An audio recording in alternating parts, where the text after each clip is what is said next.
कौन थी राधा, सीता और पार्वती जी की माँ? क्या आपको पता है कि माता पार्वती, सीता माँ और राधा रानी ये तीनों सगी मौसेरी बहनें थीं? जानकर आश्चर्य हुआ ना? परंतु यह अकाट्य सत्य है। इतना ही नहीं, इनकी माताएं मानस पुत्रियां थीं और किसी भी स्त्री के गर्भ से जन्म नहीं लिया था, अर्थात पितरों के मन से प्रकट हुई थी। माँ पार्वती, सीता माँ, राधा रानी की जन्म कथा शिव पुराण में विस्तार से लिखा गया है। तीनों मौसेरी बहनें थीं। उनकी माँ के नाम क्रमशः मेना, धन्या और कलावती था। ये तीनों बहनें पितरों की मानस पुत्रियाँ थीं, उनके मन से प्रकट हुई थीं। इनका जन्म किसी माता के गर्भ से नहीं हुआ था, अतः अयोनिजा थीं। माँ पार्वती, सीता मैया और राधा रानी जी का आपस में संबंध है। जी हाँ, शायद आपने भी पितरों की मानसी पुत्रियों के बारे में सुना या पढ़ा होगा।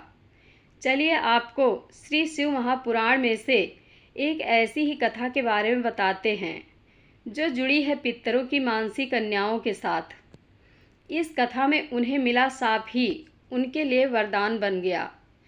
पूर्व काल में प्रजापति दक्ष की 60 पुत्रियां थीं, जिनका विवाह ऋषि कश्यप आदि के साथ किया गया।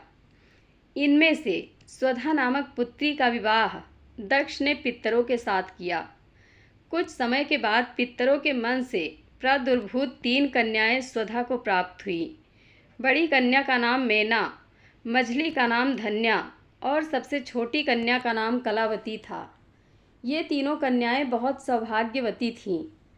एक बार की बात है, तीनों बहनें श्री विष्णु के दर्शन करने के लिए श्वेत द्वीप गईं। भगवान विष्णु के दर्शन कर वह प्रभु की आज्ञा से वहीं रुक गईं। उस समय वहाँ एक बहुत बड़ा समाज एकत्रित हुआ था। उस समाज में अन्य सभी के साथ ब्रह्मा जी के पुत्र सनकादि भी उपस्थित हुए। सनकादि मुनियों को वहाँ आया देख सभी ने उन्हें प्रणाम किया और वह सब अपने अपने स्थान से उठ खड़े हुए। लेकिन महादेव की माया से सम्मोहित होकर तीनों बहनें वहाँ अपने अपने स्थान पर बैठी रहीं और विस्मित होकर उन मुनियों को देखती रहीं।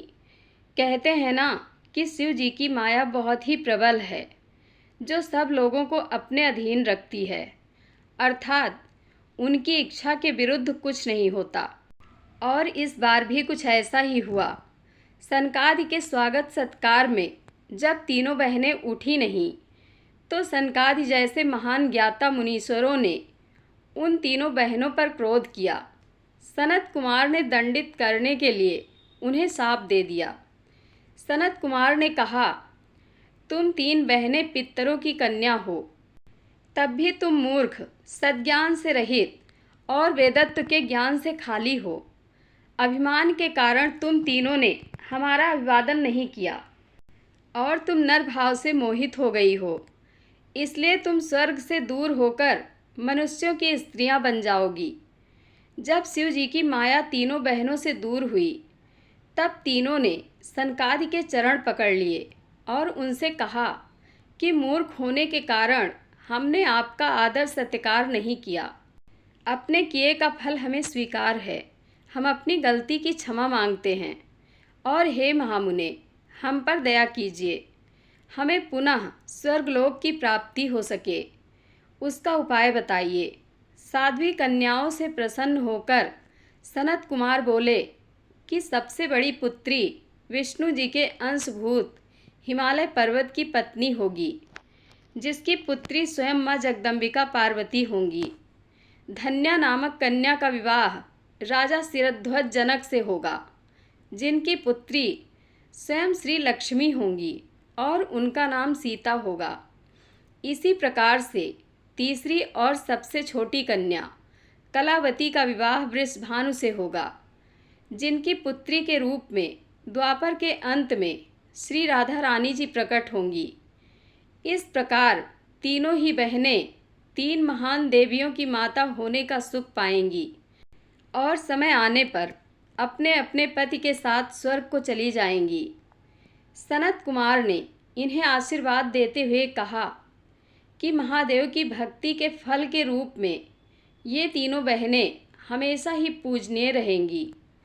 कालांतर में पितरों की सबसे बड़ी पुत्री मेना का विवाह हिमालय पर्वत के साथ हुआ और उन्हें पुत्री के रूप में स्वयं माँ जगदम्बिका पार्वती जी प्राप्त हुई।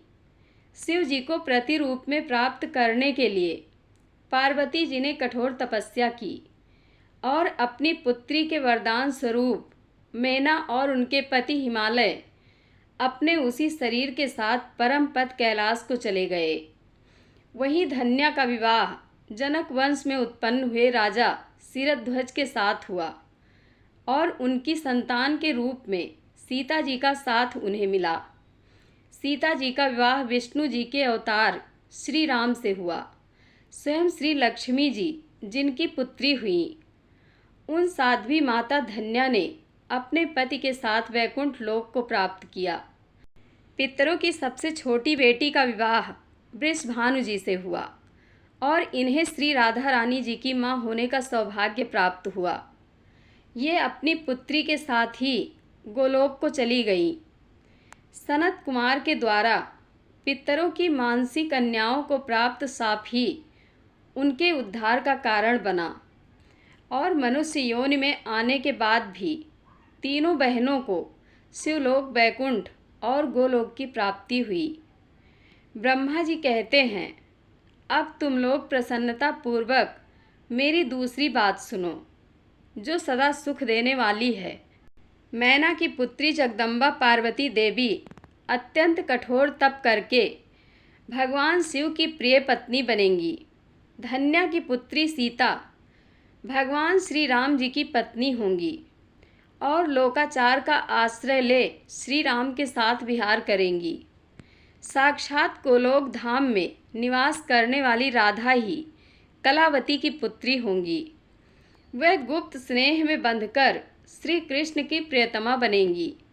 ब्रह्मा जी कहते हैं, हे नारद, इस प्रकार साप के ब्याज से दुर्लभ वरदान देकर सबके द्वारा प्रशंसित भगवान सनत कुमार मुनि भाइयों सहित अंतर्ध्यान हो गए।